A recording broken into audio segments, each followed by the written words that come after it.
ആകാമെങ്കിൽ പിന്നെ എന്തുകൊണ്ട് മോദിക്ക് കഴിയില്ല? പാകിസ്ഥാനിൽ കയറി 26/11 സൂത്രധാരന്മാരെ പിടിച്ചുകൊണ്ടുവരാൻ മോദിയോട് ആവശ്യപ്പെട്ടുകൊണ്ട് OIC നടത്തിയ പ്രസ്താവനകൾക്കെതിരെ ഇപ്പോൾ ആഞ്ഞടിച്ചുകൊണ്ട് BJP രംഗത്ത് വന്നിരിക്കുകയാണ്. വെനസ്വേലിയൻ പ്രസിഡന്റിനെ US പിടികൂടിയത് ചൂണ്ടിക്കാട്ടിയാണ് OIC അത്തരമൊരു പ്രസ്താവന നടത്തിയത്. അതിനെതിരെയാണ് BJPയുടെ വലിയ രീതിയിലുള്ള വിമർശനം രംഗത്ത് വരുന്നത്. അതേപോലെ തന്നെ OIC ചോദ്യശരങ്ങൾ കൊണ്ട് വീർപ്പ് മുട്ടിക്കുകയാണ് BJP ചെയ്തിരിക്കുന്നത്.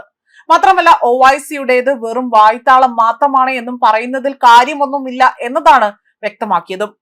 പാകിസ്ഥാന്റെ അതിർത്തി ലംഘനങ്ങൾക്ക് ഓപ്പറേഷൻ സിന്ദൂർ വഴി ഇന്ത്യ ഇതിനോടകം തന്നെ കടുത്ത മറുപടി നൽകിയിട്ടുണ്ട് എന്നും ഓർമ്മിപ്പിക്കുകയും ചെയ്തു.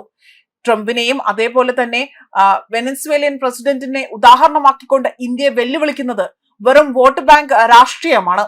പാകിസ്ഥാനെ ഒരു പരാജയപ്പെട്ട രാജ്യമെന്ന് വിളിക്കാൻ പോലും OICക്ക് ധൈര്യം വന്നത് മോദി ഭരണത്തിന് കീഴിലാണ് എന്നത് നേതാക്കൾ പരിഹസിക്കുകയും ചെയ്തു.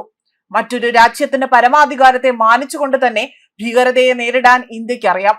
മുംബൈ ആക്രമണത്തിലെ പ്രതികളെ ആ നിയമത്തിന് മുന്നിൽ കൊണ്ടുവരാൻ നയതന്ത്രപരമായും സൈനികപരമായും തന്നെ ഇന്ത്യ നടത്തുന്ന നീക്കങ്ങൾ ഇവിടെ OIC കാണുന്നില്ലേ എന്നും BJP ചോദ്യങ്ങൾ ഉന്നയിക്കുകയും ചെയ്തു. അതേപോലെ തന്നെ വെനസ്വേലിയൻ പ്രസിഡന്റ് US പിടികൂടിയത് ചൂണ്ടിക്കാട്ടി OIC നടത്തിയ പ്രസ്താവനകൾക്കെതിരെയാണ് BJPയുടെ വിമർശനം വന്നിരിക്കുന്നത്. ഇന്ത്യയുടെ വിദേശ നയത്തെയും സൈനിക കരുത്തിനെയും പരിഹസിക്കുന്ന ഇത്തരം പ്രസ്താവനകൾ OICയുടെ രാഷ്ട്രീയ പാപ്പരത്വമാണ് വ്യക്തമാക്കുന്നതെന്നും BJP വക്താക്കൾ പ്രതികരിച്ചു. പ്രധാനമന്ത്രിയുടെ 56 ഇഞ്ച് നെഞ്ചളവിനെ പരിഹസിച്ച OICക്ക് സർജിക്കൽ സ്ട്രൈക്കിലൂടെയും ബാലാകോട്ടിലൂടെയും അത് തെളിയിക്കപ്പെട്ടതാണ് എന്നതും BJP നേതാവായ രവിശങ്കർ പ്രസാദ് മറുപടി നൽകുകയും ചെയ്തു.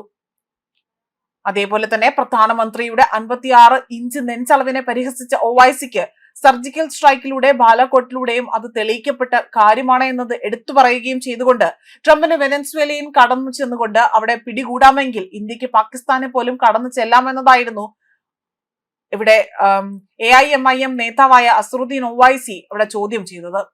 അതേപോലെ തന്നെ ഡൊണാൾഡ് ട്രംപിന്റെ ഇത്തരത്തിലുള്ള വെനസ്വേലയിൽ പോയി ആ രാജ്യത്തിന്റെ പ്രസിഡന്റിനെ പിടിച്ചുകൊണ്ടുവരാമെങ്കിൽ മോദിക്ക് എന്തുകൊണ്ട് പാകിസ്ഥാനിൽ പോയി 26/11 മുമ്പേ ഭീകരാക്രമണത്തിന്റെ സൂത്രധാരന്മാരെ കൊണ്ടുവരാൻ കഴിഞ്ഞില്ല എന്ന ചോദ്യം അടക്കമാണ് അവിടെ OIC ഉന്നയിച്ചത്. ഇതിനെല്ലാമുള്ള മറുപടിയായിട്ടാണ് ഇപ്പോൾ BJP രംഗത്ത് വന്നതും. അതുപോലെ തന്നെ മോദിജി നിങ്ങൾക്ക് 56 ഇഞ്ച് നെഞ്ചളവുണ്ടെന്നാണ് പറയുന്നത്. എങ്കിൽ പാകിസ്ഥാനിലേക്ക് സൈന്യത്തെ അയക്കൂ.